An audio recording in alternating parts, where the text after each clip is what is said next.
Hello and welcome to the match report, hosted, of course, by Free in Midfield, Cahill, Code Joe. How you doing, sir? Yeah, I'm all good. Yeah. It's been a good day. How about you, man? Basil, I'm going to be honest, bro. You're the only guy I want to kind of speak to here. Because do the other two are celebrated. Do you know what? The other two are happy. Do you know? I'm still avoiding all my group chats. So you must be an Arsenal fan. Yeah, Absolutely. I had people messaging me today saying, "Oh, the Arsenal fans doing okay. We haven't heard from you guys in a while." Ignored. Boy, oh boy, oh boy. Yeah, the size says it all. What last few weeks, eh? What last few weeks? But I mean, Steve, how you doing, sir?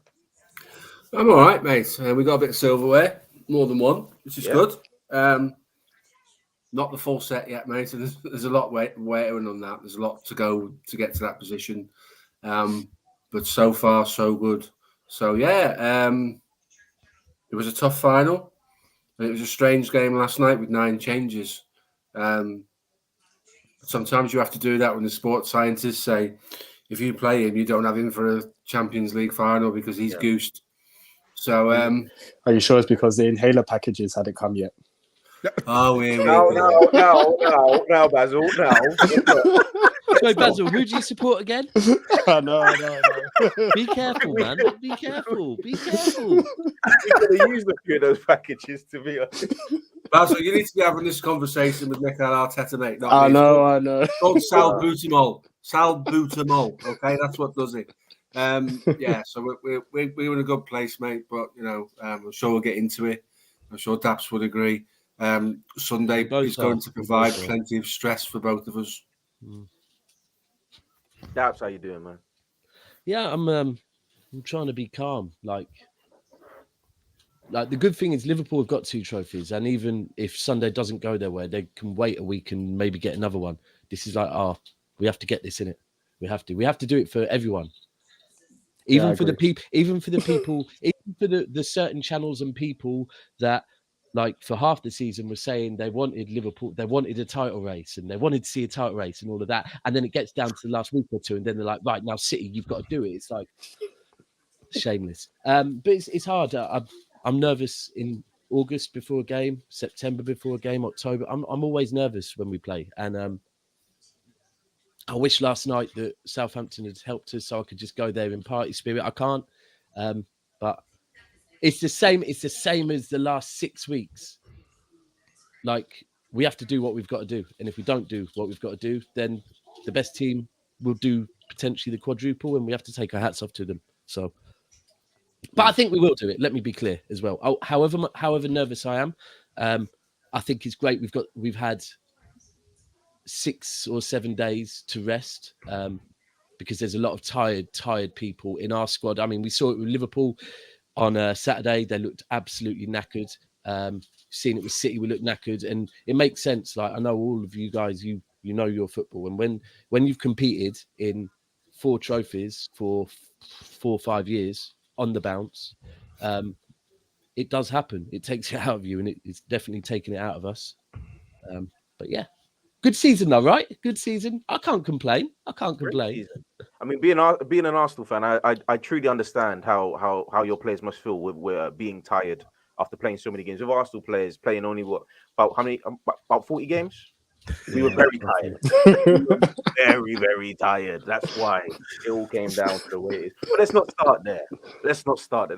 Let's hold off on that just for a second. Let's start, of course, with the big one, the big picture, man. It's all to play for. So we got going into the final day. We got the title race. We got the top 4 race still, okay. And we also have a relegation battle on our hands. But we're going to start at the top, of course, the title race. West Ham to Manchester City to Daps. Now this was a very, very, very tough game. Shaky. Gareth it was. Had a blindy. He scored 2 very, very good goals. Jack Grealish equalized in the second half after you guys went in and absolutely blitzed them in for the first opening 20 minutes of that half. Kufal then scored an own goal, and in the last moments, you had a penalty which Riyad Mahrez scored. Now, when you saw Riyad Mahrez step up for that penalty, I What put were you because it thinking? went to VAR, didn't it? It went to VAR, and the minute it went to VAR, I was like, you know, I say it superstitiously. I go, we're gonna miss it anyway, and I'm kind of like thinking I'm getting myself ready for it to be missed. But a lot of people question why Mahrez took it. Now he's our penalty taker. That let's be very clear. That's why he took it. People say, "Oh, but he's De Bruyne's in form." De Bruyne didn't have a great game, so I personally wouldn't have given it to De Bruyne either because he didn't have a good game. Generally, you'd put your money on Mahrez scoring it. The problem is, last time he took a penalty in the 85th minute or around the 85th minute was at Anfield, and he missed. So, Oh yeah. And it took me years to get over that because we could have won at Anfield with the crowd there, and we didn't. But it was the right person to take it, and I don't think it was a great penalty. But as far as the game itself, it sounds bizarre because obviously Wolves, we won 5-1, and this game we drew 2-2. But it was very similar as far as that. Ultimately, the only difference was that De Bruyne was playing deeper for me. Against Wolves, our defence looked dodgy every single time Wolves came at us. Rightly so. They've got Laporte playing through injuries, Fernandinho next to him doing the running for Laporte, and he's 37. No, Walker. Walker is a massive, massive miss for us. Cancelo on the right is not as good on the left. And it was the same against Wolves. Every time bowling at us, we were nervous. Defence was nervous. But yeah, De Bruyne was playing deeper, didn't have the impact in the game that he did in the Wolves game. So I kind of hope against Villa on Saturday we play De Bruyne false nine. Look, it was just one of them games. We had to battle back, show character. 2-0 down, it was looking very bad because it wasn't only the fact that we were dropping points, it was the fact that we were allowing them to catch up goal difference wise as well. But shout out to Grealish. Grealish had a really good game, man. Grealish looked really good. Who else looked good for us? Guys, can anyone throw anyone else that looked good for us in there, really?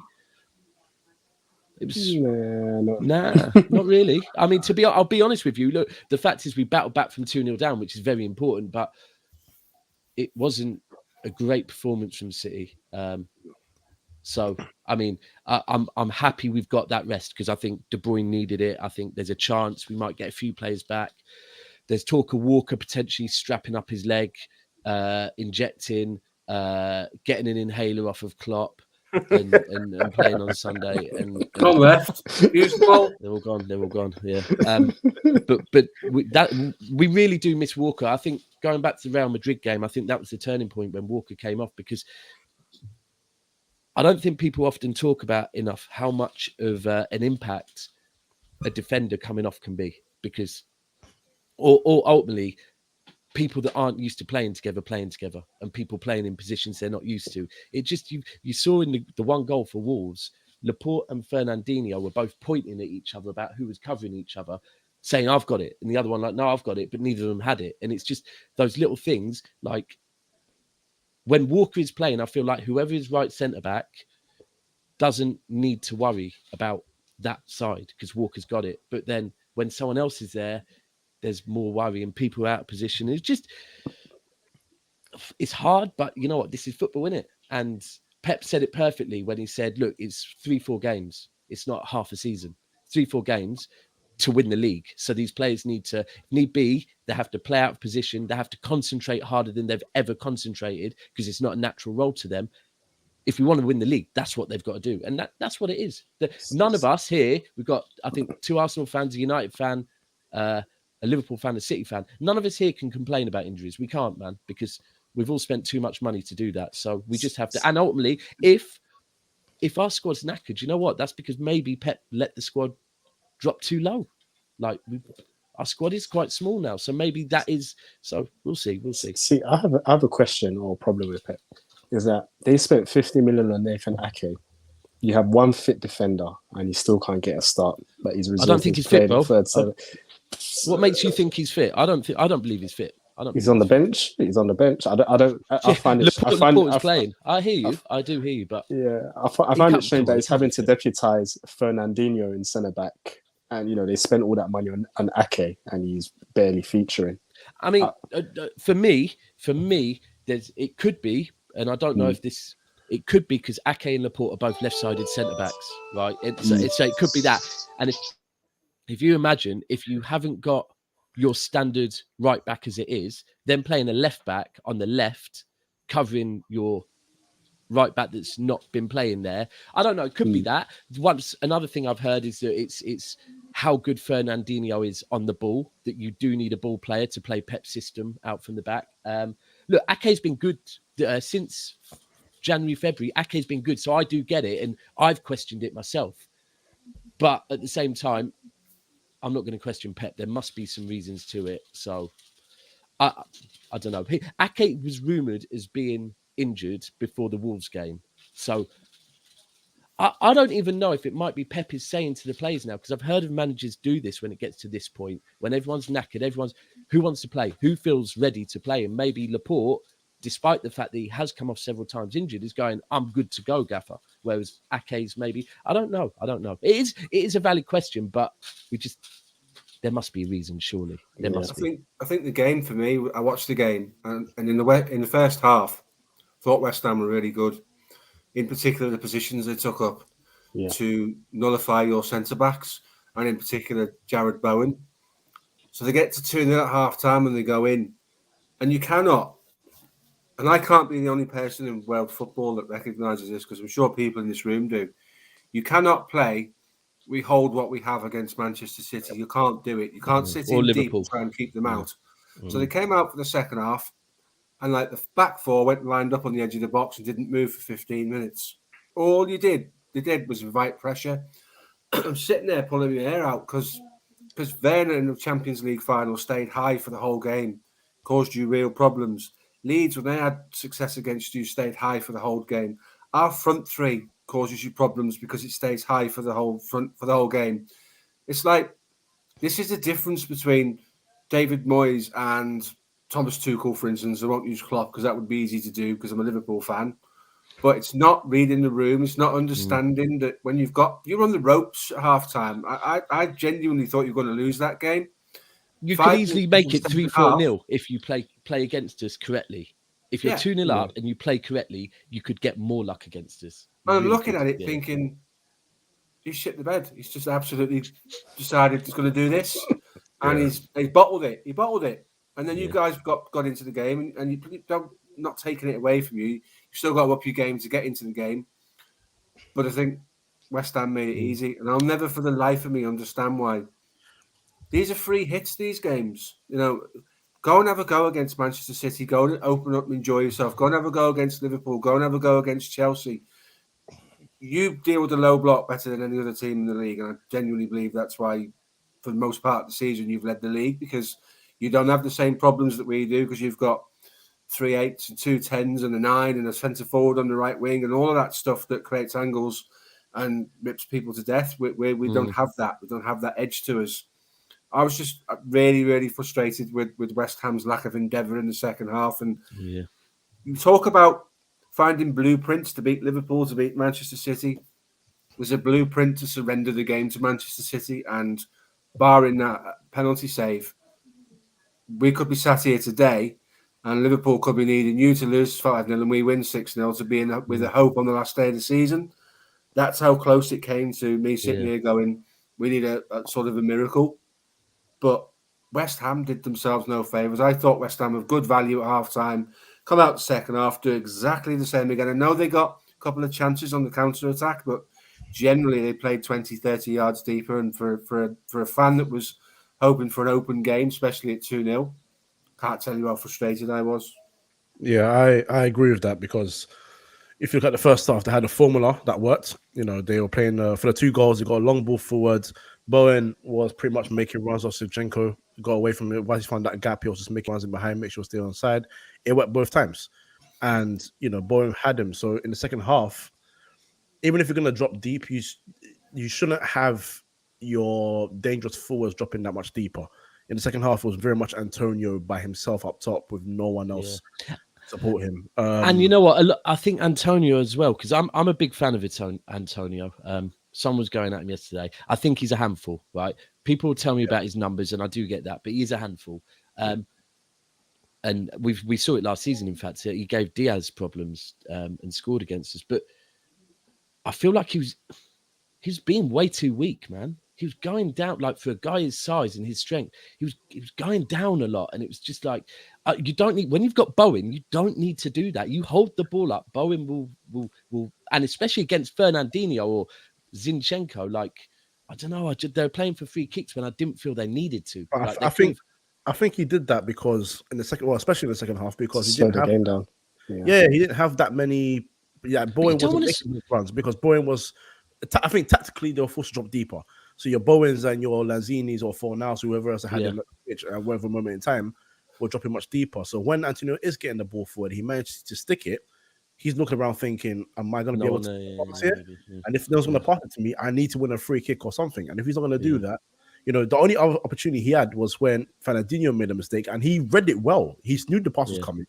Read it well, and the finish was just terrible. Yeah, there was one or two like that. But as for slowing it down, that's the one thing you don't want to do against City. You don't want to slow it down against City, like especially with the defense we've got at the moment. You want to play at pace because if you slow it down, we'll get the ball off you, and then we'll just do exactly what happened in the second half. And sorry, coach, don't want to go, but when we've played Man United, I always talk about this. Like they invite us to pin them back. They fully invite us to pin them back. And you don't want to do that with Man City because the minute Man City can start literally getting the fullbacks forward, John Stones, for example, stepping into midfield, Rodri, and you have a line of midfielders that are just moving the ball back and forth and stretching the game until all of a sudden there's an opening. And that's what we have to do against Villa. We can't get... Real Madrid was a prime example. When it was 0-0 at the Bernabeu, we started to play a different way. It was like trying too hard, and Pep took off De Bruyne, brought on Gundogan, and that changed the whole game for about 15 minutes because it's like Pep had said, go on and play my style of simple football. Pass the ball about, because if you pass the ball about, guess what happens? All of a sudden, space appears, right? Very simple. Did that and it worked. That's what we have to do. We can't say if it's 0-0 in the 60th minute against Villa, we cannot start. Can't have Jack Grealish starting to do a different thing and start making direct runs and any of that. We have to stick to the game plan because otherwise we could come unstuck. And look, I can't believe I'm going to do this, but I'm actually going to defend David Moyes here. Look, I understand his thinking. Maybe it's I'm on the same wavelength as him. He saw that on the weekend that he could not, for the love of God, let Liverpool win another title as Everton.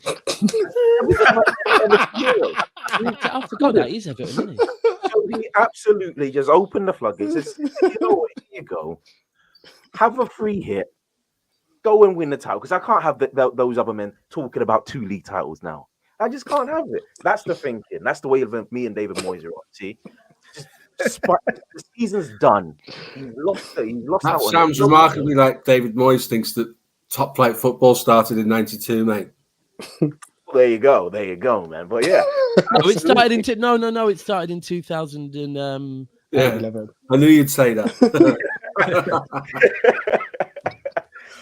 No, I agree with you guys. I think he made it far too simple for himself. But boy, a game that was not far too simple for Liverpool. It took him a while to get the reins of it. And I don't think they ultimately did, but ultimately they did get the win. Southampton 1, Liverpool 2. Minamino, Matip after Nathan Redmond scored the first for Southampton. Steve, I need to see your fingers, mate. How many nails do you have remaining? Because mate, I've seen it all. I've seen it all over the years. I'm pretty chilled out, to be fair, mate, about these things. You know, what will be will be. I've said before, and I'll say it again now. If we miss out by a point to this Manchester City side, that's no disgrace. This is a level of football that this league's not seen before from these two. Certainly the numbers anyway. You know, there was a good rivalry between United and Arsenal. They went, and Chelsea, they went pulling up 90 points a season to win titles. It's ridiculous. So back to the game.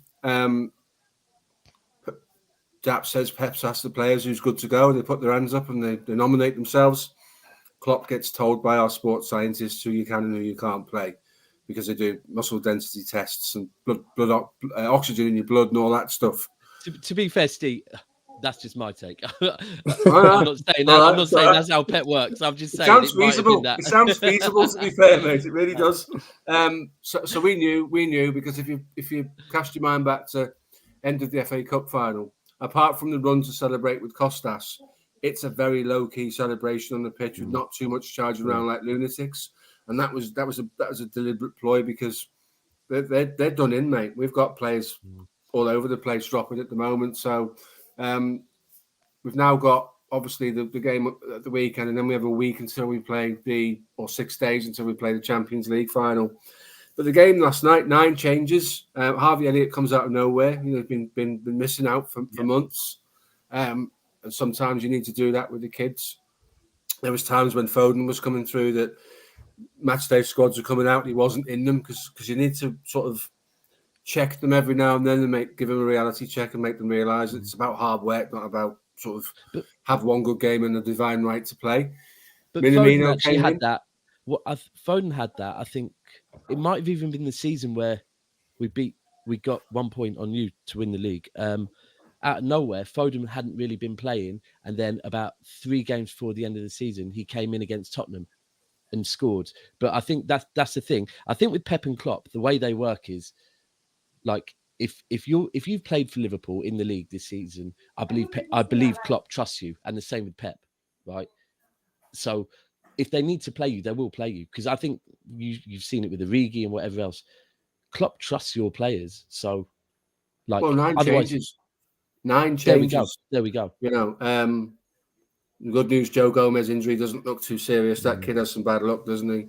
9 changes. Minamino comes in. Jota plays the full game. Milner starts, and a great game, to be fair. I think in the first 15 minutes he'd created 5 chances. The stat came up on Sky, which is unreal. And what a player that guy's been for both City and Liverpool over the years.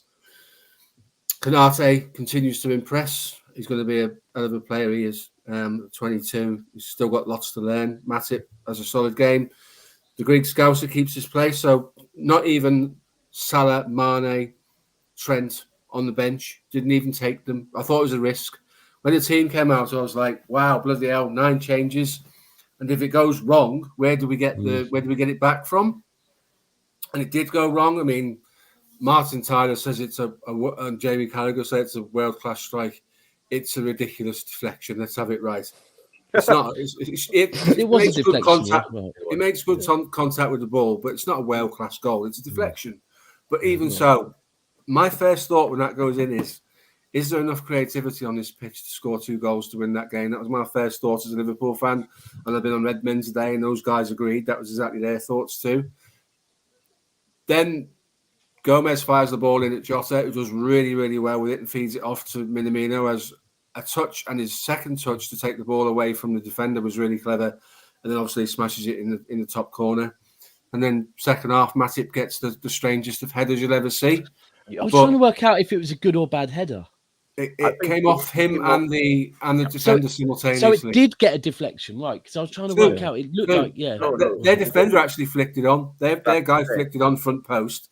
It hits their defender on the head and then hits Matip and spins off and goes in. But when you're in the running for titles, these goals happen. I mean, you can look at any season, you get these types of goals.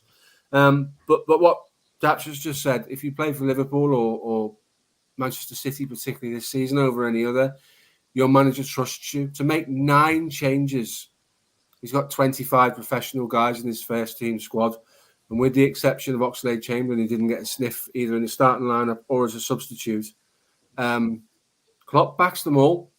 And as a player, that must be amazing to know that your manager's squarely behind you and backs you to do that. And what a gutsy thing to do, second to last game of the season when you can't have anything else other than 3 points. So to do that was ballsy. It was a massive risk. It paid off, and hopefully, look, if we make these guys fight and spit and sweat and pull muscles right up to the very last minute of the very last game of the season, and I'm sure it comes back the other way, then I won't be disappointed. I'll be disappointed for a day, but you soon get over it because Champions League.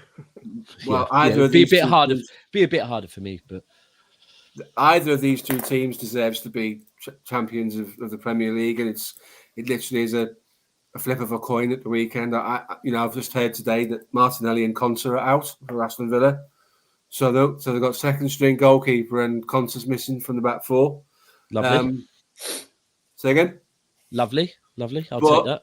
But the human factor comes in. We'll see, players you don't expect to bottle it can have wobbles during games. Mm-hmm. Jack Grealish isn't used to this. So, Yeah, how does Jack Grealish can't start. Jack Grealish can't start. I don't think he starts. There's too much emotion on that day. I'm sorry, way too much emotion on that day. And let's be. I've spoken on this before, right? However old Jack Grealish is, yeah, we have to remember Pep might be I think Pep this season is treating Jack Grealish a little bit like a younger, because Jack Grealish has never been in a title race. He's never been in the Champions League, full stop. He's never, I don't believe he's probably ever reached the semi-final of a cup, right? So I think he's this season, he hasn't played in the Champions League. He came on as a sub. I think Pep is treating him like a younger this year, and rightly so, because if Jack Grealish starts that game, I'll be flabbergasted, because it's an emotional day as it is, right? But then you've got your old childhood club there that are booing you. I wouldn't do that if I was Pep. I mean, that's like getting Saka to take a penalty in like the World Cup final. I just wouldn't do it.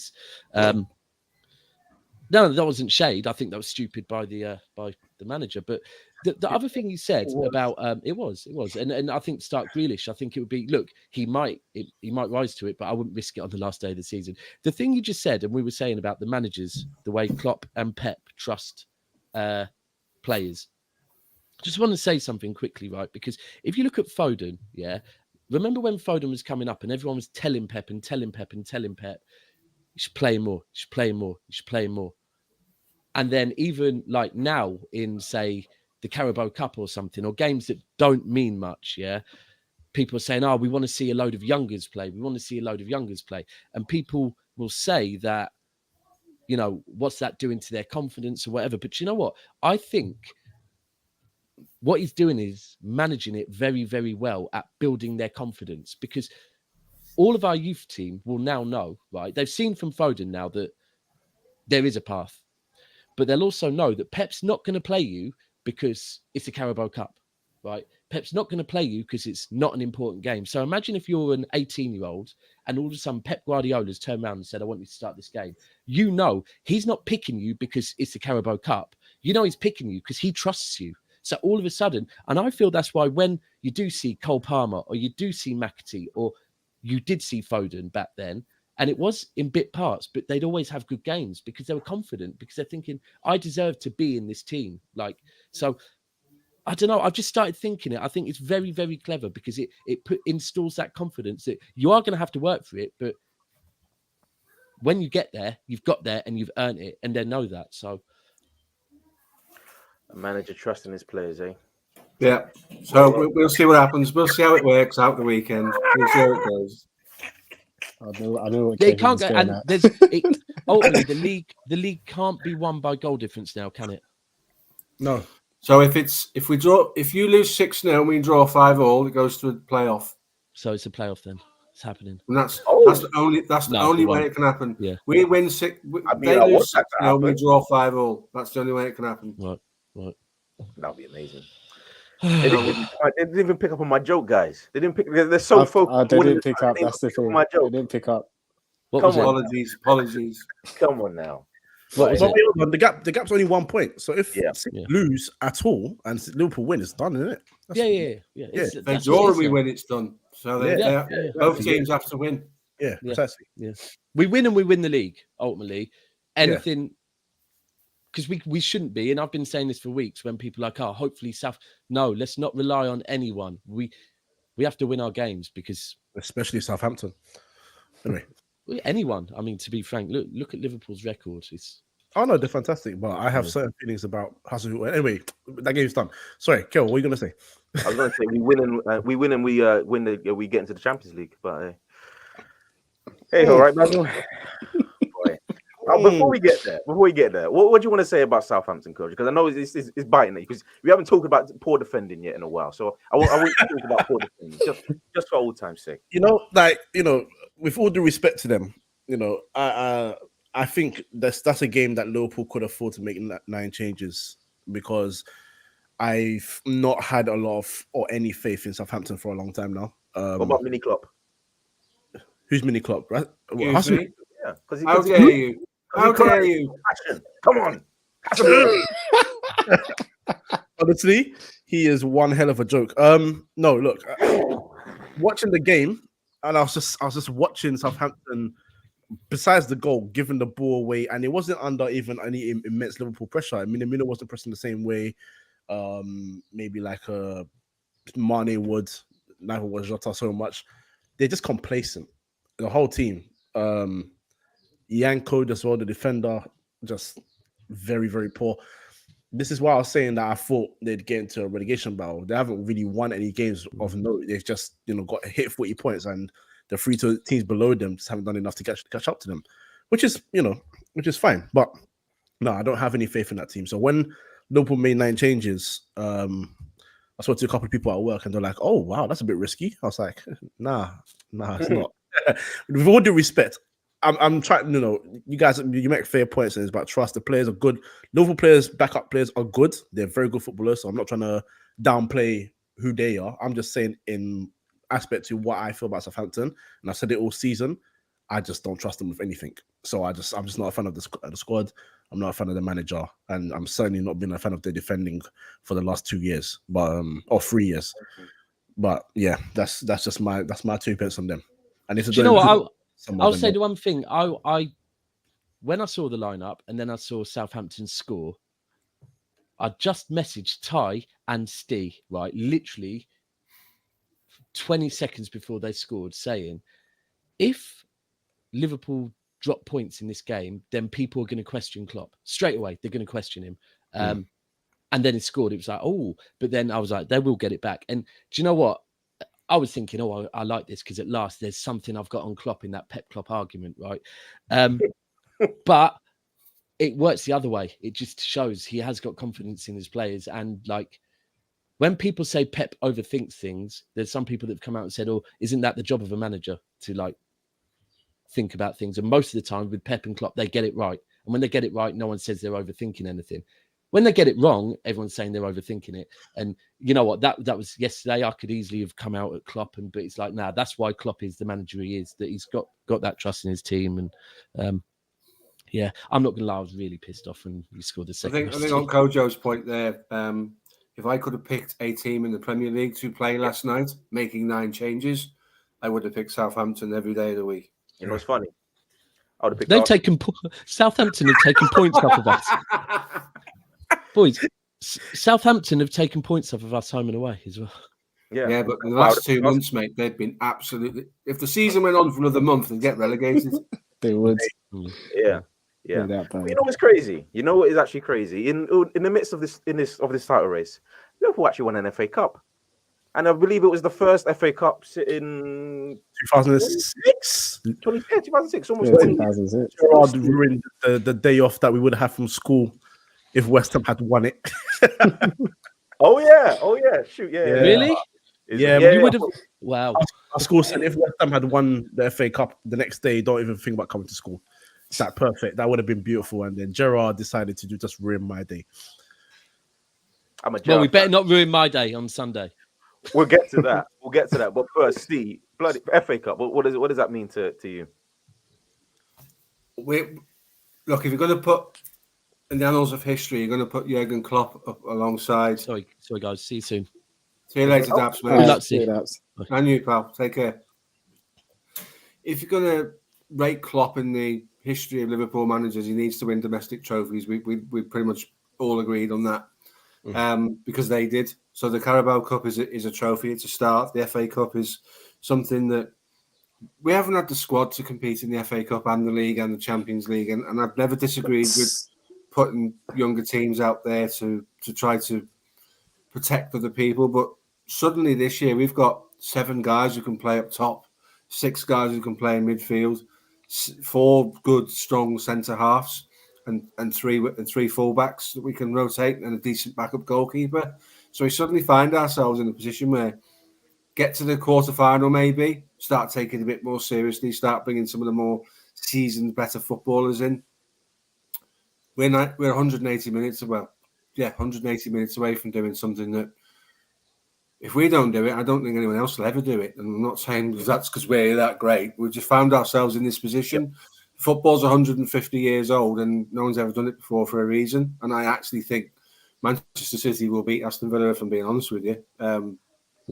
So it might be academic. It might be another conversation for another day with another team in 20, 30 years' time. It's hard to do. But the domestic trophies were important to us. We need to do it. You know, we've got a bit of an ongoing battle with Man United about the total number of trophies won. So much is made of Alex Ferguson's rightly revered time at Manchester United when he did what he said he was going to do and knock us off the perch.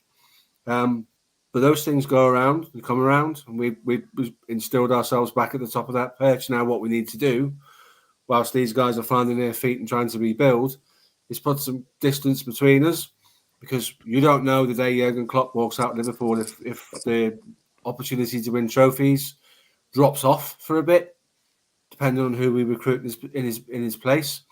Manchester United will come again in some form in the future. How long it takes, how long is a piece of string? So domestic trophies are really, really important for Liverpool in terms of let's get a few on the board. So the first FA Cup in 16 years, which is far too long. And of all of the top teams, we're probably the team that's won it the least. I mean, Arsenal have won it the most, haven't they now? Yep. Manchester United have won it, is it 12 times? Yeah, I think we're second. And Liverpool have won it 8. But when you look at the rest of our board, we're 19 league titles, one away from parity, miles in front on European trophies. Now this year we're back at the top for the League Cup.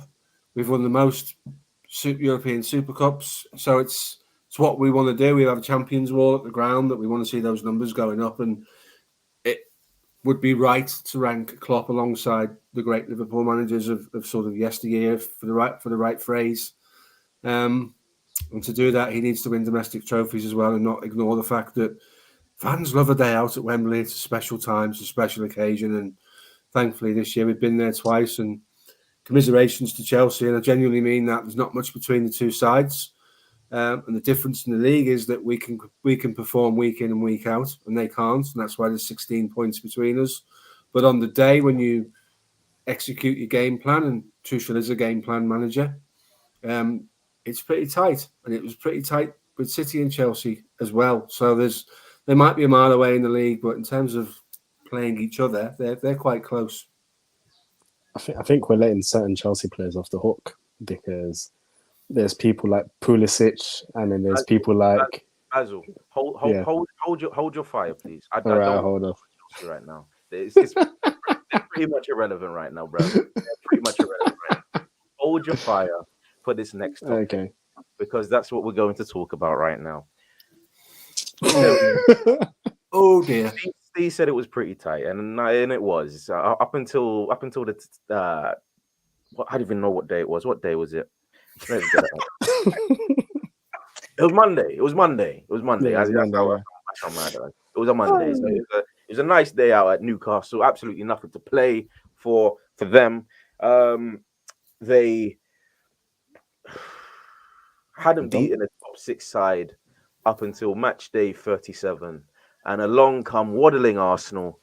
Just said, here you go, Newcastle. Get your first victory against the teams you're going to be competing against next season. Hey, why not do it against us, Basil? Why not? I mean, every team gets their first against Arsenal. If you want your first victory in a while, do it against Arsenal. If you're on a goal drought, you do it against Arsenal. Fam. It's always Arsenal that this happens. I mean, the game was a disgrace. I mean, and for me, this is the type of game that is telling of Mikel Arteta. Never been a fan of him. Never been a fan. You know, you mess up against Tottenham, it's still in your hands. You still have the opportunity. So I don't understand what kind of preparation was going into this game, because from minute 1 to minute 90, Newcastle dominated. After 12 minutes, I said to myself, we're not winning this game. The way this game was going, I said, we're not winning this game. And I sit there and I was like, as a manager, you can see the game isn't going our way. Why don't you try and switch things? I mean, I said to a friend after, I said, we were lucky to go in at halftime at 0-0. Very lucky. And for me, that should have been the moment where you have your halftime talk, you rally the boys, and the boys come out differently. Look what happened with City and West Ham. 2-0 down. Guardiola knows we need to get a victory here, lads, or else we're in deep trouble. I don't know what he said to those boys at halftime, but even though West Ham dropped deep, but it was a completely different City side in that second half. We came out worse in the second half. We only started attacking as soon as Newcastle scored the first goal. And I sat down there and I said, how were we waiting for us to concede a goal before we show some kind of impetus to attack? And I sat there and I said, these are the minerals that determine what kind of a manager you are. And for me, it's just telling that Mikel Arteta is just not a good manager. He is not a good manager at all. I can't believe we're giving an apprentice an opportunity at Arsenal Football Club. This is his third season at the club. He's got his third he's got season. left. Third season. I just don't understand. People say he needs more time. People say this is the part that annoys me, right? So two things. First and foremost, some people are saying this isn't a disappointment.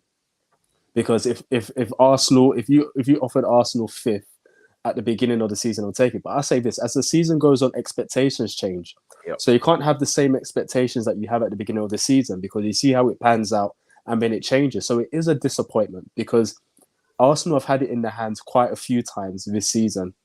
And it looks like they're going to fail once again. Like, it's just completely ridiculous.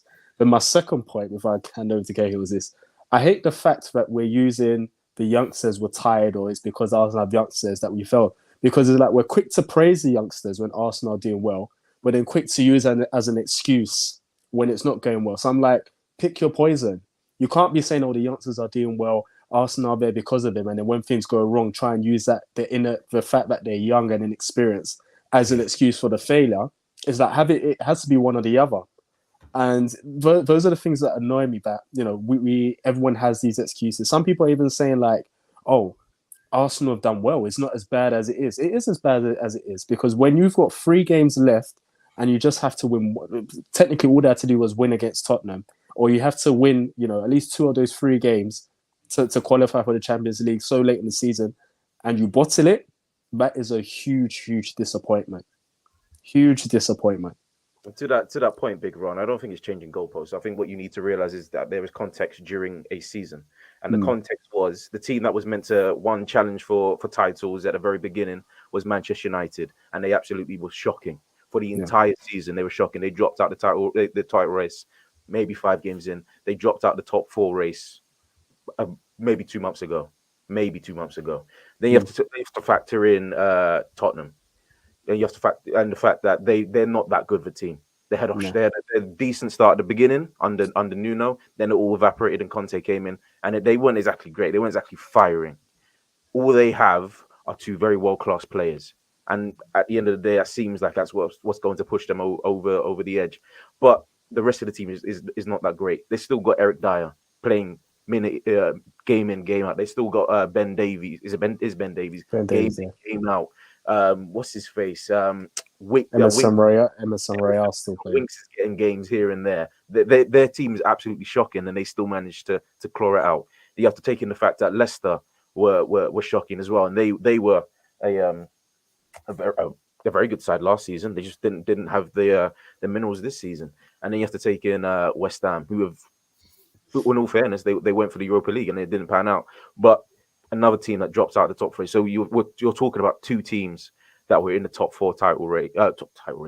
Well, I ain't saying title race for at least 20 years. And mentioning Arsenal in the same sentence. Not happening. But no, you got to take into that. That's the context. So it's between Arsenal and Tottenham. And with 29 games to go, I think they were 8th and we were 4th. And then a few games ago, I'm going to go back to. There you go. Thank you, Kojo. We had 6 points ahead of them with 6 points with a game in hand. That tells you everything. 6 points with a game in hand. A few games ago, we had Southampton, Brighton, and Crystal Palace. People forget those ridiculous Forget defeats. those games. Those 3 games were vital. Those 3 games were easily winnable. Let's not get it twisted. Palace are a good team, blah, blah, blah. They're not that good of a team. There is a reason they're 13th. Oh, I don't know where they are now, but they were 13th, I think, at the time when we took them on.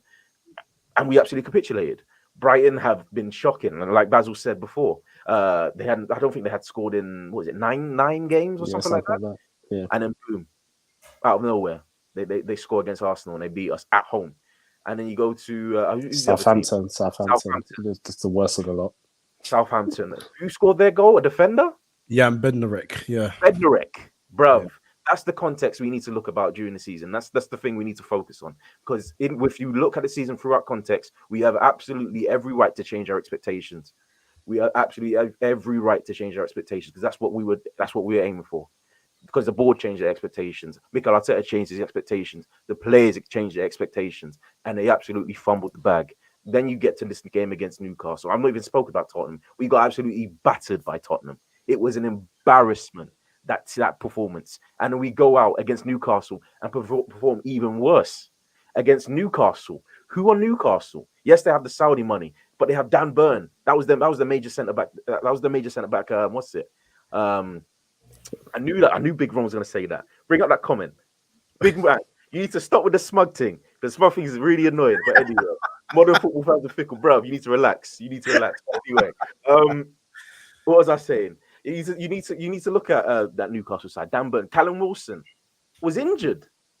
Mr. Cruciate ligament himself came back. Guess what? He scored against us. Why? Can anybody tell me why? It was. I'll also add these 2 things here. For me, I think, like I said, I do not rate Arteta whatsoever. For me, I said one. I'm hot, bro. I know, but here's the thing, and here's one of the reasons why I dislike Arteta, and then I'll go into my point. It's because, and this is why he should never have got Arsenal job. He doesn't have his own identity or style. I've always said what he's done.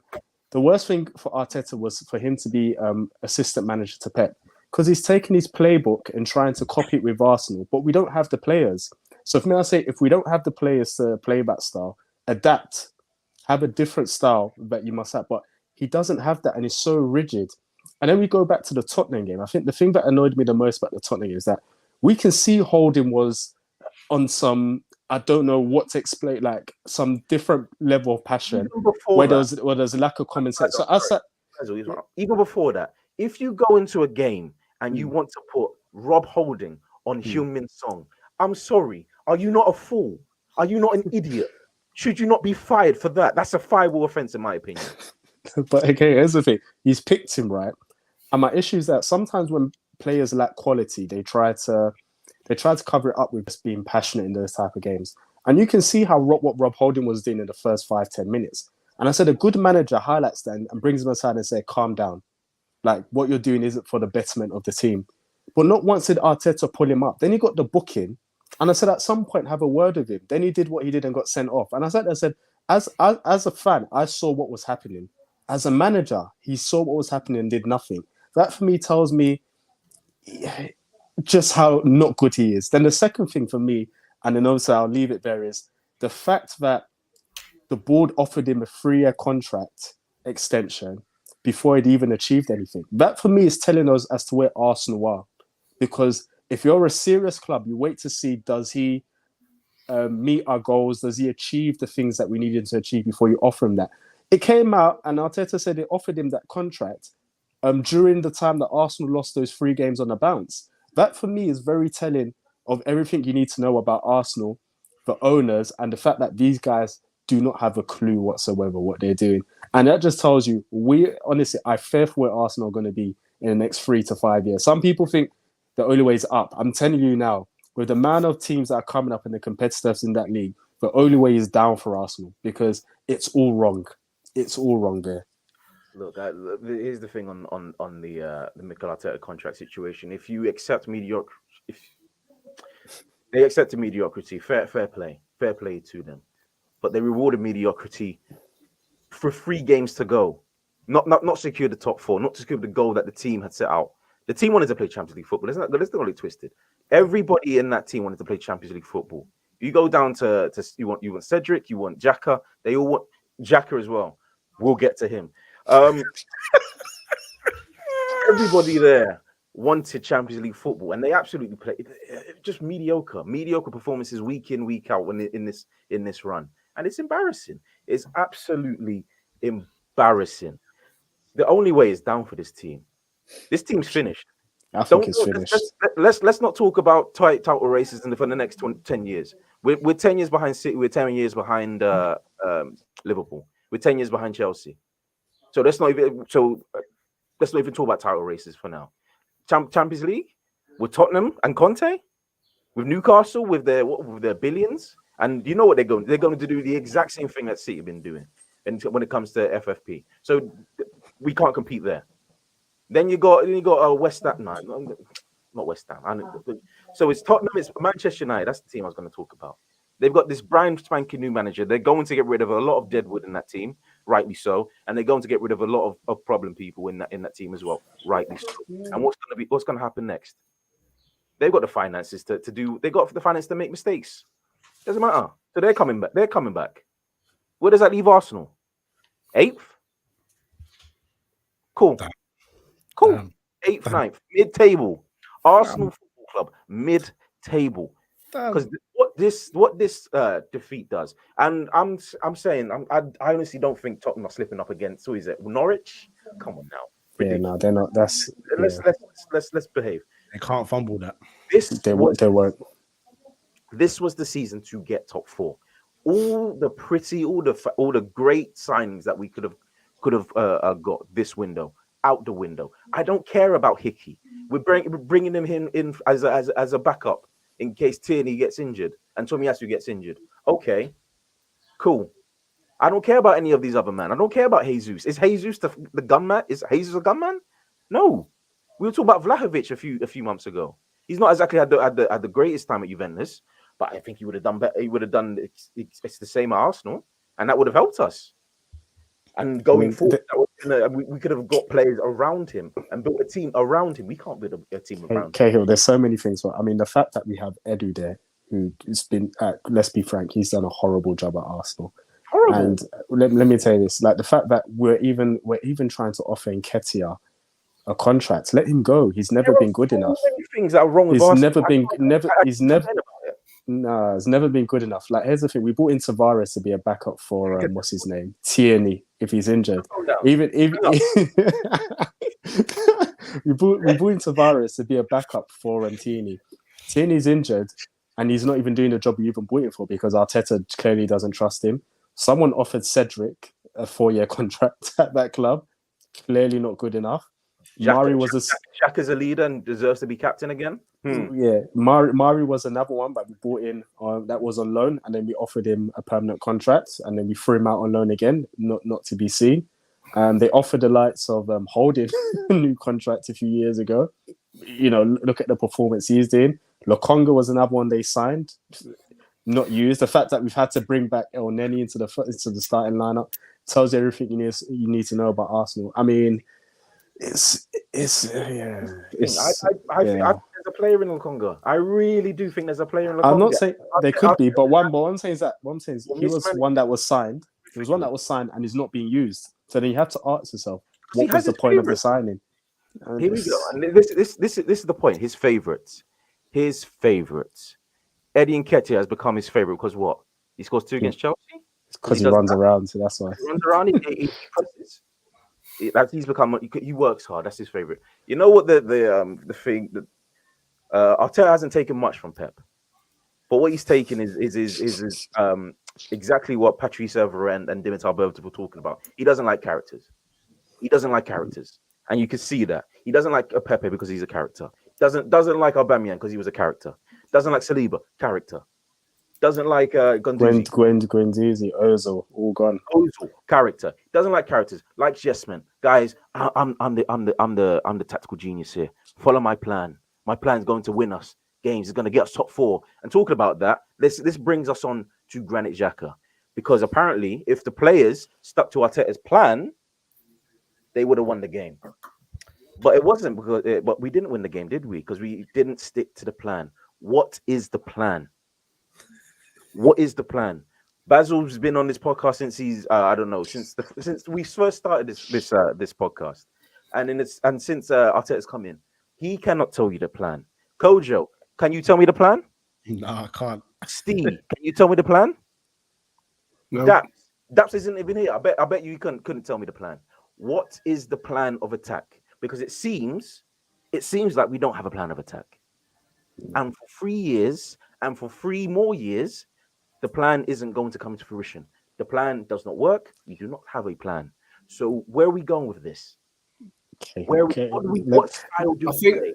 I think from a Liverpool fan's perspective, looking at Tottenham, looking at Arsenal, looking at Manchester United, you're not going to go through one transfer window, one change of manager, and suddenly find you can compete. I'm sure you know this, that you can compete with the guys at the top of the tree. It's about doing it in increments. It's about doing it in stages, and most clubs will tell you, and it's about your fans' expectations, that finishing 8th last season and then potentially finishing 5th this season would be considered to some to be progression, right? The problem you've had is you had a really, really good go at it with Arsene Wenger, and what that did is guys who've been Arsenal fans over a long period of time, that was their expectations to be competing for such a long time. Same for Liverpool. It took me 10 years to recognise that at times we were crap and we had no right to say we should be competing. And I'm sure Kojo would agree, Manchester United are in much the same boat at the moment. But the 2 Arsenal fans, BJ and you and Cahill, who do you want as a manager if it's not Arteta? Because there aren't a plethora of managers out there. Here's the thing, Steve. Right? It's not even, and people say that, and I would say to people, one, it's not my job to identify managers. That's why you have people in place. For me, it's about, and the thing about, and I don't even mind the name. For me, it's about someone who has a plan and an identity, and is learning on the job. So it's like when he sees things aren't working, adapts. These are the very few things I haven't seen in Arteta. It's still the same rigid style of play. It's still the same dictatorial type of approach he has at the club. It's still the same. Everything's the set. Is very stagnant with Arteta. He's been that. People forget this is his 3rd season. Yes, he's been there 2.5 seasons altogether, but it's his 3rd season, and I'm still seeing the same things I saw from when he started at the club, and that for me is my biggest problem, because I was like, where do Arsenal go with him? I'm not seeing any change or any difference. Even if you do give him players, it will still be the same outcome. And that's where I've never really been a fan of Arteta. And that's the reason why I don't mind if a manager who is unknown comes in. I just want to see what his ideas are, what he's trying to implement. And I can say, okay, same as like with Liverpool and Klopp. You saw what Klopp was trying to do, and you said, if you identify the right players, it works for him. But from the beginning, you can see what the style was, what the progression was. So you can follow that. I don't see what that is with Arteta, and that's my biggest problem with him. And for me, like if I go back to the Newcastle game quickly, I think the thing that finished it for me was the substitutions he made. It was very desperate. For me, it's like if you're 1-0 down, he was taking off defenders, putting attackers, and that made the team very, very imbalanced. And I said, who does that? Save me. I said, who does that? You don't imbalance the team in that type of fashion, because I'm like, well, if Newcastle are going to hit on the counter, finish. And that's exactly what Newcastle did, because when you took off those defenders, they looked destabilized at the back. And I said, that for me is just the epitome of what I've seen in Arteta, that when his plan A isn't working, there isn't a plan B or a way to adapt. And for me, that's the reason why I've never been a fan of his. Like, for instance, I'm a fan of Graham Potter, right? Obviously, like I said, it's been an inconsistent season with Brighton, but I can see what he's trying to do, his style of play. So I can sit there and I was like, well, if I'm a Brighton fan, or if he comes to a bigger club, I know what he's trying to do. Given the right players, it could work, because I've seen it over like the last 2 years. So and that's just a different example of like, I can see what he's trying to implement. I see what he's trying to do, but at the moment he just doesn't have the quality of players to get the consistency. Whereas with the Arteta's, it's the complete opposite. I honestly, people ask, I still do not know what Arsenal's style of football is personally, and he's been there 2.5 years.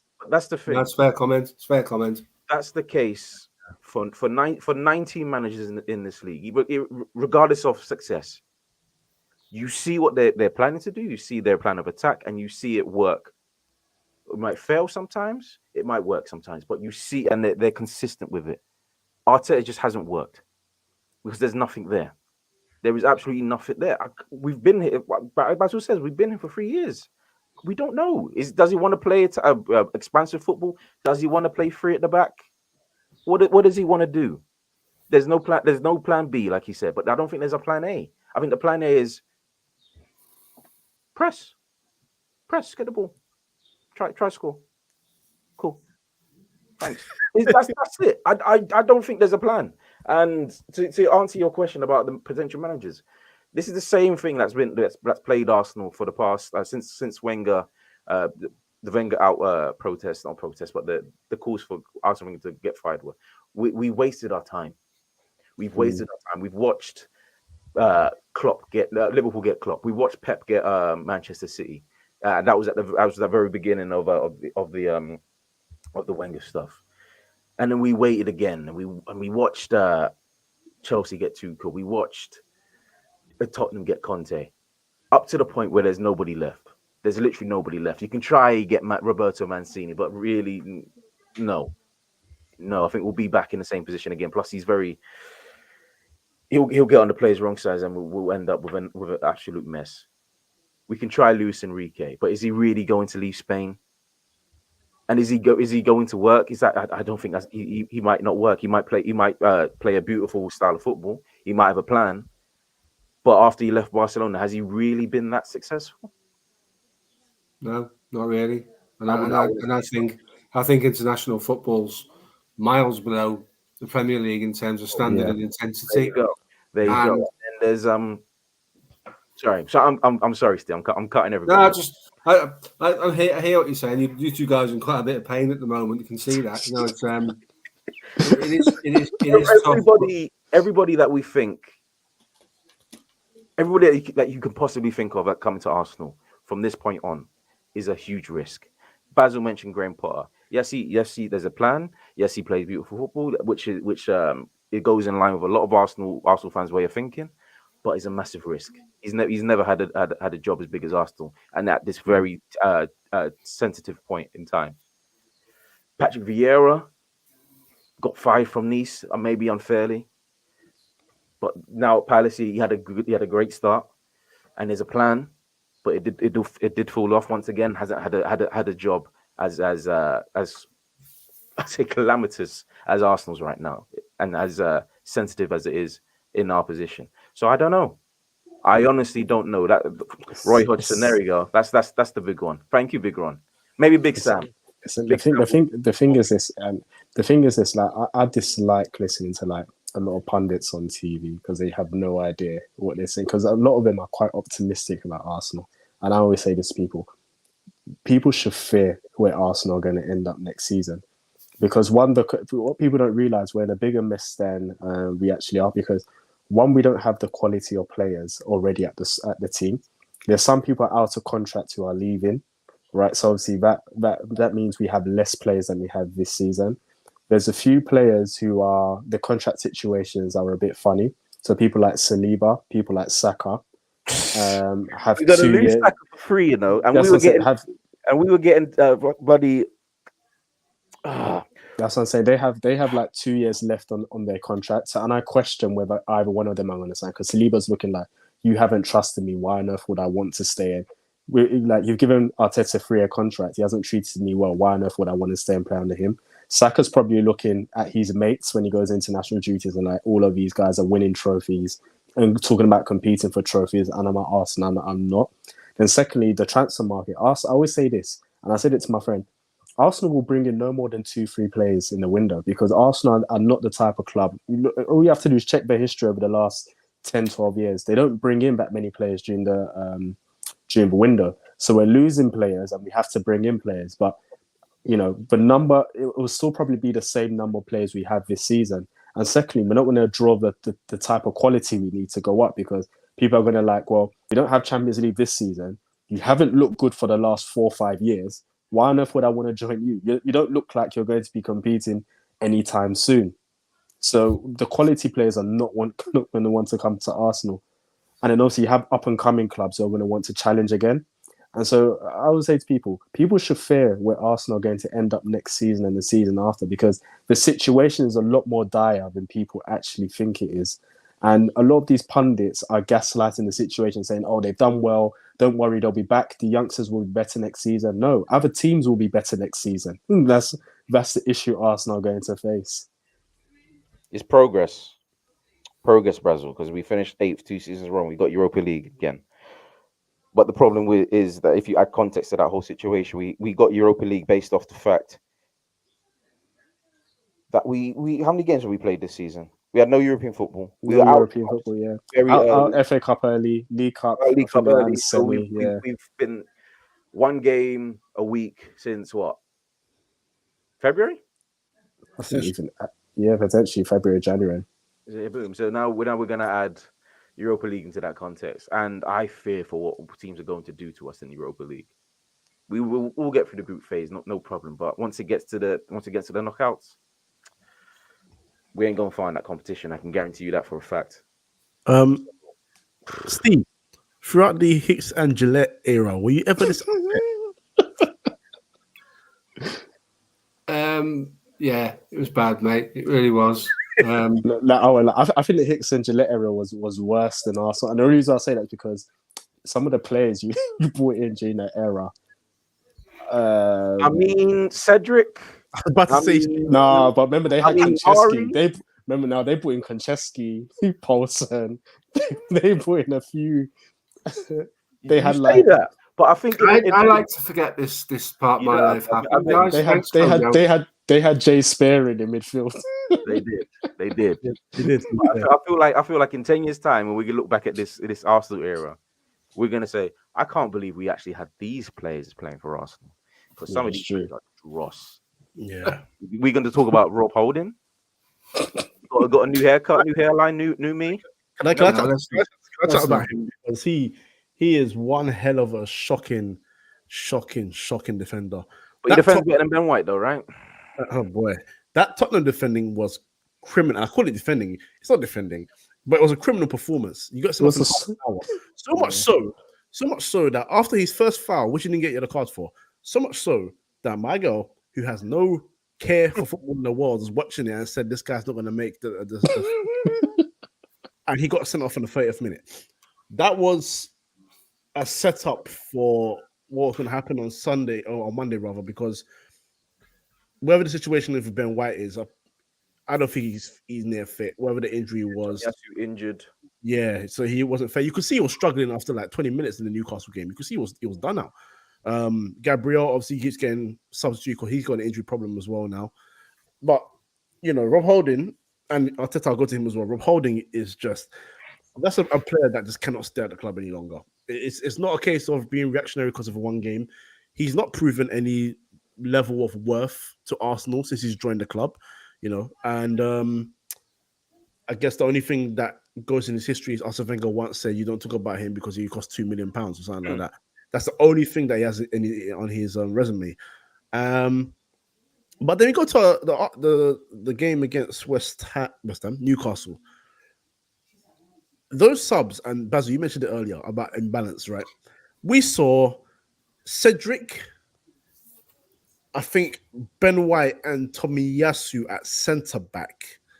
And then we saw Nuno Tavares and Bukayo Saka at wing back. Odegaard was a right winger. I don't know where Lacazette went because when he was put on, it was him and Nketiah. Someone's on the left, someone's in the middle. We don't know what's going on there. Oh, sorry, I said Tomiyasu. Xhaka. Sorry, Xhaka was centre back. And there was El Nene pretty much in midfield by himself. I don't know if he's realised, but Newcastle have been in really good form since January. Like really good form to the point where I think behind City and Liverpool, they're the next with the most points, if I'm correct. If you started the season in January, we made Joe Linton look like Fabinho in midfield. It was ridiculous. we started that before you, so don't even claim that.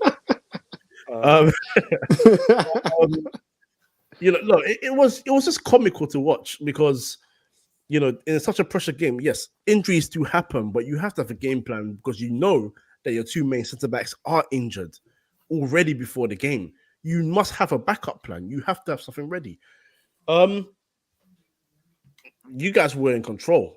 How Spurs have now got control of the top 4 spot, I don't understand, because yes, you lost those 3 games, but you beat Chelsea and United. You put yourself in a solid position, so it should be yours. And for some reason, I'm saying you've allowed, because when you're in control, you shouldn't get another side to come back and catch you. And Spurs have done that. Now they're above you. They got fortuitous. I think the handball they got in the win against Burnley was BS, in my personal opinion. Yes, his arm was out, but he was pretty much a yard away from the player, so there's nothing much you could do anyway. But regardless, they got the win, so you got to answer. And Arsenal have done this. They just don't answer when it's needed. And this has been a problem under Arteta for a long time. People can bring out the FA Cup. That was first year, done well, got the FA Cup, great. After that, he's done nothing with it. You know who won that FA Cup? Oh, the guy that's at Barcelona right now with Braithwaite, absolutely. And the right he doesn't like. And the right wing. Oh yeah, Pepe. Goodness, look, you said it, he doesn't like characters, and it's kind of a reservation I have with a lot of managers now. Is a case of we love managers that, and fair play, I think there's nothing wrong with it. They have a game plan. They just do this, they do that. Their teams play it attractive football. They're not at the winning level of a Klopp and Pep just yet, but dealing with characters is the biggest part of the game, and you got to be ready to deal with characters. Look at the way Liverpool have dealt with this whole Salah thing. Just a contract situation, okay, cool, but he's going to concentrate on his football. We're not going to worry about that too much. We're going to look after him, make sure he's focused, and Salah's still productive. Mane, whenever he has a strop, Klopp gets him, talks to him, calms him down. Next game, he's ready to go again. Firmino's not even starting as many games as he was in the last couple of years, but he knows his role. He knows when he's ready to play. He looked happy yesterday, even though he hadn't played in like a long time, because he believes in him. Really good yesterday, yeah. And you obviously we spoke about the 9 changes they made. Minamino's a good footballer. They brought him from, was it Leipzig? Was it Leipzig? Was it Salzburg? Salzburg, yeah. Salzburg. He's a good footballer. He understands that he's not going to be a main starter behind the 3. He even went on loan to Southampton. Yet he comes back this season, and when he needs to play his part in the Carabao Cup, in the FA Cup, he scored the goals to get them through to the next round. And in the game where they need to keep the pressure on City, when they go 1-0 down, he doesn't feel the pressure. He performs. This is management. You got to be able to deal with all characters, whether they're big or small. So, look, this is what I'm saying. I always give managers 3 years. This summer is huge for him. This is his 3rd summer.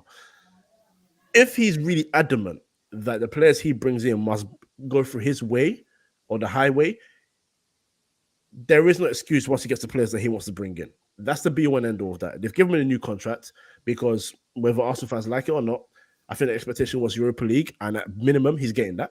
That's true. But he has to perform this season. Whether the Arsenal board put that pressure on him, or it's the fans, or it's both, he has to perform, because you're not looking. No one's asking you to catch City and Liverpool just yet. They're asking you to catch Chelsea, and Chelsea have won 3 games in 2022. And you're nowhere near them. That's also a sign on Arsenal, on Tottenham and Man United as well, because they've dropped stupid points as well in games. But Arsenal were the closest, and they've not caught up to Chelsea. That's poor. So look, next season huge, but right now. So coach, it's a quick question. So, all right, let's say, the board go, okay, 5th. That was your target. You've done it at least.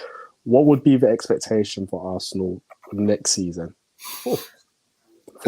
Sorry, Okay. it's 4th because Tottenham, Arsenal, Man United, West Ham are 4 clubs that are trying to get into the top 4, no matter what the situation is. Obviously, now it's only 2 teams. When the season started, it was those 4 clubs, right? And within those 4 clubs, we're gonna keep doing this year after year when they say they're gonna improve and they're gonna buy this, they're gonna buy that. When you're gonna, the expectation is top 4. Some Arsenal fans will believe that they're better than Man United, West Ham, and Tottenham. That's fair. Man United fans will believe they're better than the other 3. That's fair. So will Tottenham. West Ham, not so much, but then there's less pressure on West Ham because they are not really supposed to be challenging for a top 4 spot right now with your Craig Dawsons and your Soufals, and they're not of the level that you would think is required to make European football or the highest level of European football, rather. So it has to be 4th. And I this is why I made that point about the 3 years. 8th again, and then you finish 5th, or 4th, maybe. Sunday Tottenham could bottle it. You never know. But if we finish 5th next year, every Arsenal fan will want 4th place. Yeah. That's the one end all. When Liverpool, Steve can correct me if I'm wrong. When Liverpool finished in the top 4, the year when they called it the rock and roll football or so, I'm pretty sure his expectation was to just get a little bit closer. Eventually, they actually got to challenge for the title. They took a huge step up in expecting and quality, but the fans maybe just thought, you know what, City are still so far ahead, so let's just gradually build up, maybe 3rd or maybe even 2nd, even if it's not a title race. At least we know we're getting closer to them. That's realistic. Totally, and it's hard because you come from, all 4 of us sit here with football clubs with football heritage, in terms of history and trophies and success. And you've reconciled in your mind where your club's at, Kojo, and you two guys until this week, until the results against Tottenham and Newcastle, we're looking at it thinking, actually, we could be in Champions League next year. It's a completely different shift of focus when you're not, and you're suddenly looking at Europa. Kojo's right. There's 4 teams that are looking at 4th place, and like I said it before, if the season ran on for another month, I think Chelsea would be sucked back into that 4th place race as well. Yeah. The top 2 are miles away. Forget them. That's not, shouldn't concern yourself at that level right now. And that's not being big-headed or anything like that. That's just saying, because of the infrastructure, because of the managers, because of the squads, they're looking at something different to what the 4 sides that Kojo's just mentioned. It's really difficult, and Kale, you're really upset with this. I can see it's really bothering you. But look at Leicester as an example. Got to a Europa League, got to an FA Cup final. You could argue that project's in a similar place 18 months ago to where Arsenal's is, in terms of good stadium, good supporters base, some investment, some good players, some players that you need to move on. Brendan Rodgers, for me, will be under pressure this summer because they've not delivered. Yeah. So you've sort of stepped up into that, because they were in the shout for a top 4 last year, right up until the end, and then they fell away. You've stepped up a little bit and gone a little bit higher, and maybe Arteta isn't your man, but you can't deny that season upon season you've gone forward, and you can't keep saying it's because other teams have fell away. 3 games into the season, you were 20th and hadn't won a game. And I remember being on a podcast, but Big Ron was in the chat as well on that one. And I remember absolutely refusing to accept that Arsenal were remotely relegation candidates, and that I thought they would finish in the top 10. And if they finish 5th, what you guys are doing is breaking it down to the nth degree. But the rest of world football looks at Arsenal and says, that's an improvement on the year before. But you have a much higher expectation in your own club. And the names you mentioned, Mancini and Enrique, they've got game plans. In the Premier League, the top 3 have got game plans that work. Certainly the top 2, week in, week out. Conte's doesn't work week in, week out. And Graham Potter's doesn't work week in, week out. We talk about Graham Potter being great. They can go months without winning at home and nobody says a word. Yeah. The expectation is not the same. Yeah, I think what it is it's for me with Arsenal, it's the closing of those of the opportunities that are there. Because like I said, if it was like up and down season, we finished 5th, I'll take that and say we deserved it. But it's the fact that it's the last 3 games of the season. I think that's, for me, is where the issue is. Because if Arsenal had faltered maybe we had 8 games left or 6 games left, I'd say, okay, it's typical Arsenal. But it's the fact that it's literally like the back end. Like, all they had to do was, let's say, draw against Tottenham. It alleviates the pressure on the Newcastle game. Because I said, even if they do lose the Newcastle game, they're still 1 point ahead of Tottenham into the final game. If they'd won the Tottenham game, Champions League is theirs. I think that's where the issue comes with Arsenal, is the fact that, you had an opportunity to close it. It's in your own hands to actually close it, and you didn't. Yeah. And I think that's where the frustrations come, and it's like, are we really progressing? Because, we should be at the point where we should be able to to finish off those games so close to the season. And then it makes me question, well, what is really our progression? You know, because for me, it's like if it was like we weren't really battling for top four and we knew fifth was where we were going to be, then I can say it's progression because of in the next season we build on that top four.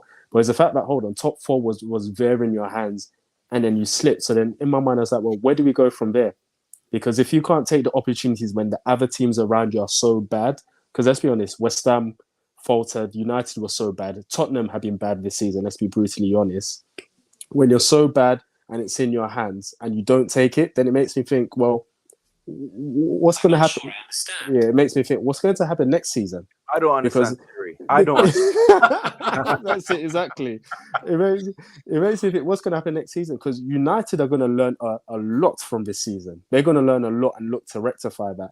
Tottenham, if they finish top four, are going to be like, well, we finished top four. Let's go a step. We've got the right manager there. Let's try and go a step further. Let's try and improve and not have this season that we had again. Chelsea, Chelsea are going to get the act together. And then obviously, then you have, like I said, Leicester have had an underperforming season, but they've got the players. And they may just think, let's just switch it on again, lads, and let's like try and push again. West Ham, I think West Ham are up in the air. You don't know whether West Ham are going to have a bad season next season or continue because obviously they don't have the squad depth to really possibly go again. They're very stretched. So it made me question, well, where's the progression? Like next season, like what happens with Arsenal, especially if this Champions League disappointment occurs, because then it's like, well, even when we were at, even when we're in a good place at Arsenal, we still failed. And so they may think, well, even if we're playing that well and we still failed, how much more can we go again next season? I don't know. There's a lot to consider, but it'll be interesting how next season pans out, if I'm being brutally honest. I think for me, everything comes down to the tactical plan and the fact that we don't have one. That's what it is to me. Because because at the very beginning of the season, I said we should finish fifth. Yeah. So I should be happy. But then you add the context into the whole situation of like Basil just said, like I said earlier before the rant started. Everybody was shit. Everybody was shit. The opportunity was there for us to take it, and at the final hurdle, we not only did we buckle, the hurdle broke in half. We broke our ankles, our ribs are shot. Everything's gone as horribly as you could imagine. And if for the entire season there was a plan in place, and I could see what he was trying to do here and there, I wouldn't be this doom and gloom. Because I'd be like, okay, I've seen something. The players are starting to believe in this. They're creating these spaces, they're creating these angles. It might not have worked. It might have failed at the final hurdle this season, but next season will it improve? We'll get a few more new players. Is Arteta's third transfer window? He's going to get the team that he wants, and will fulfill this master plan that he apparently has. But I don't see a plan. I can't get behind that. Leicester, they faltered this season, but Brendan Rodgers, when he goes into a game, he has a plan. No, it doesn't. And they I don't think he does. I can't lie. I can't back that. I can't back that. Thank you, Steve. I can't back that.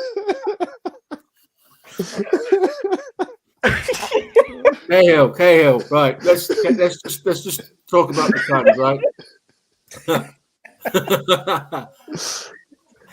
He doesn't, mate. He really doesn't. All right. Okay. Bad example. He has a plan. David Moyes, he has a plan. Kojo, are you going to tell him or me? Yeah, he hasn't got a plan, bro.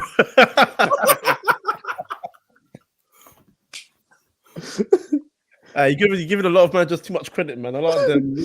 No, man. Right. The two plans that work genuinely week in, week out are miles ahead at the top of the league. And those are managers that have taken systems and plans and all of that stuff to a different level. And that's why there's a big void between the two. Yeah. The rest is still all of the rest, and Chelsea to some degree, because they've only won 3 times in 2022, are trying to establish what plan works for them best. And I'm going to go out on a limb here and I'm going to say there's only 2 managers in the Premier League that get their plan right 9 times out of 10, and that's the 2 that are vying for the league title. The rest don't have that level, can't get to that level. But Ten Hag will change things at Man United, and we'll see whether the ideology rather than a plan of how Ajax plays can be transferred to Manchester United. We'll see. Mm-hmm. Conte has got an idea how he wants to play football, but it's inconsistent. And times Tottenham are dreadful. So I'd argue that very few managers actually have an effective plan that works. But to my point in that, you say they're inconsistent, especially Conte. But does Conte have the players at Tottenham that he can implement his plan and then go forward? He needs. Well, okay. He's addressed that. His plan works. He's addressed it, hasn't he? Because he's brought in Bentancur, he brought in Kulusevski. He's got Romero, although he didn't buy Romero. Romero's a really good defender, and he'll make those, the Bentancurs and the Kulusevskis and players like that. He'll make them permanent transfers. Then he's got to deal with who plays in midfield with Bentancur and who plays alongside Romero, because Davinson Sanchez is a joke, and I've never been convinced by Eric Dyer. So he's got decisions to make, and he needs 2 fullbacks. So, and probably a goalkeeper. Tottenham are not going to back him to that extent. It's not going to happen. Daniel Levy's not that type of guy. So he'll have to build that over 2 or 3 years. I think in 3 years' time, with the right recruitment, the right players for what Conte wants to do, and you're right, you can't say the same thing about Mikel Arteta. I think Tottenham could challenge Chelsea in 2 years' time if with the right recruitment. There you go. But where are Arsenal going to genuinely, where are Arsenal going to finish? Because I honestly think we are way off European place. I think we'll be 7th or 8th for next season. I think so too. I honestly think because we're sticking with this manager for the next season, because we just gave him a 3-year contract. He's getting paid more money than Antonio Conte, who's a proven winner. Let that sink in at Arsenal. So we once again rewarding mediocrity. So I just don't see it. I don't see it. And next year we're going to get worse. And the season after that, Saka's got 1 year left. He'll join you guys in a free. We got in trouble earlier for saying that we should sell Saka for 80 million. 80 million. Oh well. I guess that's going to go down the drain because we're going to lose for free. And then we're back in the same position that we were. What was it? 3 years ago, we were just losing our players for cheap because we can't seem to hold them down. I'll say this. It's a roundabout. It's a roundabout. And I'll say this, and this is my final point. Then I'm done with Arsenal because it annoys me. Because I remember Alan Smith was saying like, "Oh, when these players get older, they're going to be a good team." I would say this: when you have good players in a team, and they look around and they don't see ambition all around, or players who they think on their level, they're going to leave. We've had that with the likes of Fabregas and co. They looked around and said, "I want to win things. I have the quality to win things." But I'm looking around, I was like, "This is what I have to play with." No, I'm going. So it's the same at Arsenal. If this continues, all these young players that people say, "Oh yeah, are the stars of the future," they're going to look around and say, "I'm better than this," and they're going to leave. And one last thing before I leave, Martinelli's bang average. Honestly, I would not lose sleep if he goes. Honestly, he's decision making in that final third. It hurts my brain. Like he runs with the ball but has zero idea what he's doing with it. That's how I'm ending it. Average player. Average player. You called him Santos Saint Maximan. Average player, honestly. Like he has energy, but his end products, honestly, it annoys me. The thing about Martinelli, I don't even want to debate this, but just to back him, there is something there. There's nothing there. I'm sorry to say. No, there is something there. You'll see in 2 years. There's nothing there. Maybe. But I think honestly, with the right coach, I think there's something there. But we got Arteta in it. He made Sterling the player that he is. Had nothing to do with Pep. I didn't even mention Xhaka. The balls. The balls comment. It's like, bro, you have the audacity to speak after 5 years of nonsense. After 5 years of bang average performances, what people lap up and lord up. If Xhaka puts in a 6 out of 10, he's the greatest midfielder Arsenal's ever had, according to some fans. So it's a funny story. I quote tweeted the video where Gary Neville was sort of criticizing Xhaka, and I went to sort of do like a Superman save with intent of knowing what I was doing because I wanted some people to see what was happening. But I didn't. Okay, so I have to clarify. I didn't want to defend Xhaka because Xhaka's been terrible for Arsenal. That's facts. Mm. The reason why I quoted that is because Gary Neville tends to, again, it's picking favorites. When certain players are not performing well, he will do everything to back them and say, they're still with the hunger and this, that, and the other. But when it's other characters, not just Xhaka, he does it to a lot of Arsenal players, but he'll do it to other characters from other clubs as well. He'll then, sort of shout on them and just sort of be like, why are you talking for? It's like, well, what Xhaka said wasn't incorrect. It's just he hasn't applied what he said to his own football, which is a fair comment. But Gary Neville, you can't pick and choose who you say that to. That's why I got onto him. But look, the balls comment thing, look. Firstly, the age thing, I'll go on the age thing first that he said about whether it's 18, 35, even 10 years old. I don't know who plays 10 years old for Arsenal Football Club. For first team anyway. Charlie Patino. Oh, sorry, yeah, he does look 10. You're okay, I get it. If you're young, you should have the hunger to play. That is the correct comment to say. That absolutely. But at the same time, it's like, well, when you're a young player, you kind of look towards your experienced heads to show you the way forward. So Saka, Martinelli shouldn't be the men that you look to drive Arsenal forward. They are the future. And if they're supreme talented, which Saka definitely is for me, has the ability to show himself, yes, but he's not a leader yet. Whereas you wear the armband, other players behind you wear the armband. When you're not there, you need to show up.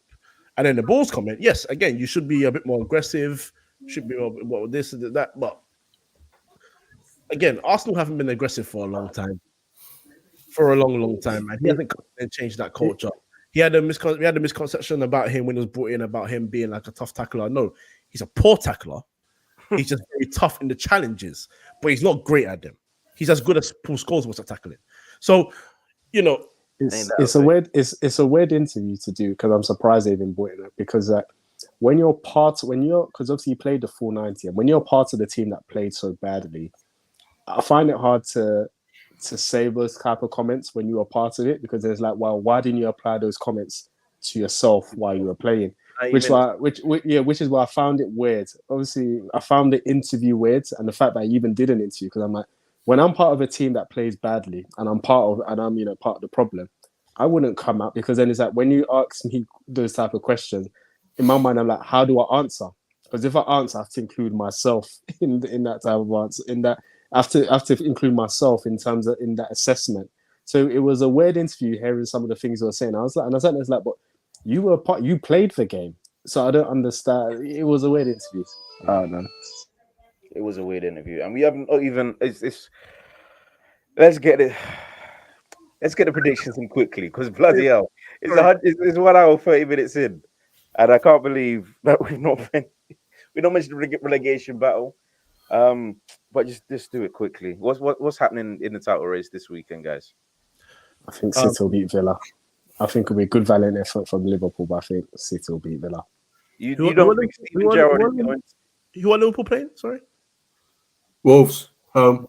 Oh God! You'll still beat Wolves, but yeah, that's a tough one. You don't think Steven Gerrard will put in a valiant effort, play 12 men? He'll kit up for Aston Villa. All the men on the line trying to prevent that City from scoring. They can't defend, mate. They can't. Yeah, I agree with Steve. They can't. As a friend of mine said, if Tyrone Mings didn't have a left foot, he'd be a bouncer. Yeah. Yeah. There we go. Sam was spot on with that one. So yeah, I don't think they can defend. They'll have to play massively on the front foot, try and be brave, and then maybe I live in hope, but I can't ever rule against my team. You can't do that, can you? So we'll do our bit, and hopefully it'll be enough. But we'll see. Yeah, I agree. I think Liverpool win the game. I think Liverpool win quite comfortably, to be honest. I agree too. I think they're going to be red hot, ready to go, considering they'll also have a week to rest up for the Champions League final as well, getting some training as well. So I think they're going to go full guns blazing, score early. I think they're going to hit Wolves for about 5. Wow. And the City game, I'm not going to lie to you. See what City do in these kind of situations. They tend to play a bit nervous. They start a bit nervous. They do concede. but then they finally, eventually, when they get that goal, then the floodgates open. That's how City play. In my But it'll opinion. be it'll be interesting to see what happens if Liverpool get that early goal, and then obviously the fans usually let the team know with it, and it'll be interesting to see how, if that happens, how City react, because then it's like, well, we need a goal, and as you said, sometimes you play more nervous when you desperately need that goal because the other team have scored. Because I mean, I can say, I think we've all experienced it here, where our teams have been near enough the last day or close enough to the last day where you think your team has it in the bag, and then they suddenly drop points. I mean, we lost the league on goal difference to them in 2012, but about 2 or 3 games prior, we were clear. We should have had that in the bag. We've done that before. There's seasons, I can't remember what year it was. There was a year where Arsenal were about 12 points clear, and United, even United done the reverse. I think it was 2000.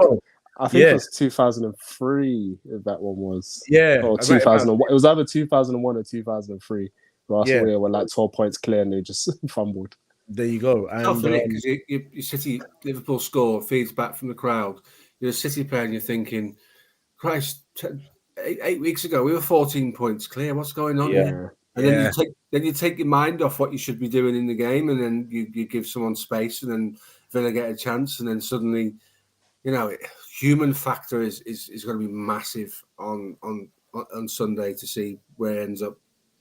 Yeah. It's a good effort. It's a good effort by both teams, to be fair. Yeah, so it's going to be something exciting. But I think City will win their game. I think it'll be tight though. I don't think they'll smash Villa. I think it'll be a 2-1, despite Tyrone Mings being there.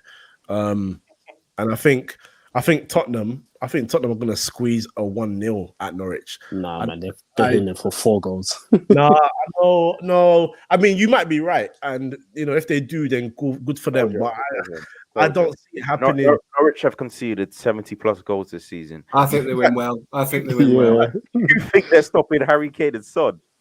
If there's one team you won on the last day of the season, it's Norwich. Honestly, I think they win well. Everton have an easier tie. Yeah, I think Leeds go down as well. Yeah, so do I. I think Leeds are done for. Ooh, Leeds. Yeah, I think they're done for. I can't see them being Brentford. Oh yeah. There we go. Oh yeah, they are playing Brentford. You're right. I can't see them being Brentford. I think they've been playing so badly over the last few weeks. I just can't see how they shake that off. So we're saying Burnley will beat. I mean, Burnley play Villa tomorrow. I think Burnley will beat Villa. Well, if they beat Villa, then Leeds are in big trouble. Well, I'd like to see Burnley beat Villa, and then both Burnley and Leeds win at the weekend, and Everton lose. Because if by hook or by crook we end up winning the league and Everton get relegated, next weekend, it really isn't. Oh wow! The reason why I'm just bringing this up is because obviously Arsenal will play Everton, so that's 2 teams that got something to play for. If Everton don't fumble, they're back to work against Palace. Burnley play Newcastle. Yeah, I can't see Burnley. I think Newcastle will win against Burnley. Yeah, that's what I'm thinking. Because if they don't beat Villa and they lose again, then I think it's done. You know what? Yeah. All that is guaranteed. Leeds goal difference though is terrible.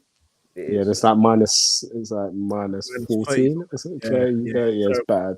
But if Burnley beat Villa, right, they go to 37 points. If Everton don't win their last 2 games, please, that doesn't matter.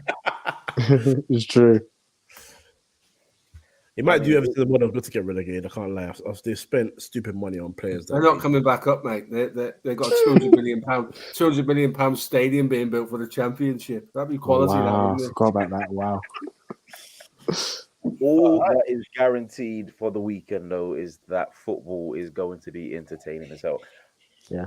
And I think we shall wrap it up on that point. Thank you guys for joining us. Thank you guys for listening. We can't leave without you guys telling us where they can find you. So we'll start with you, Steve. Where can they find you, sir?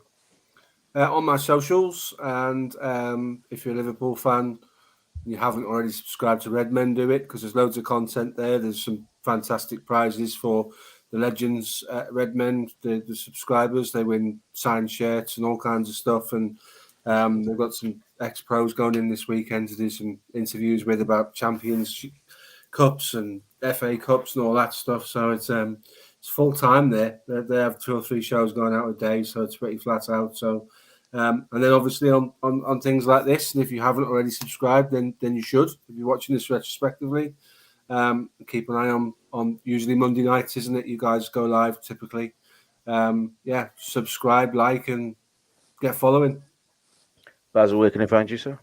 Perfect. You can find me at bjacobs14. Yeah, it's been a sad couple of days for me, so let me leave it there. Kojo, first Daps, and then us. Yep. So Daps is MCFC Daps on Twitter and Instagram as well, if you want to follow him there. Never a Foul is his channel. Good friends of ours. So Never a Foul on YouTube and Twitter. For us, of course, like, comment, subscribe, all the good stuff. Free Midfield podcast on YouTube, Free Midfield on your audios, that is your Spotify, your SoundCloud, and your Apple Podcast.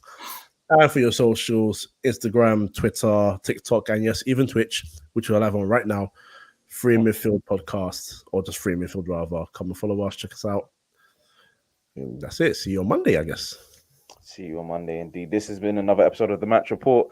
Good night.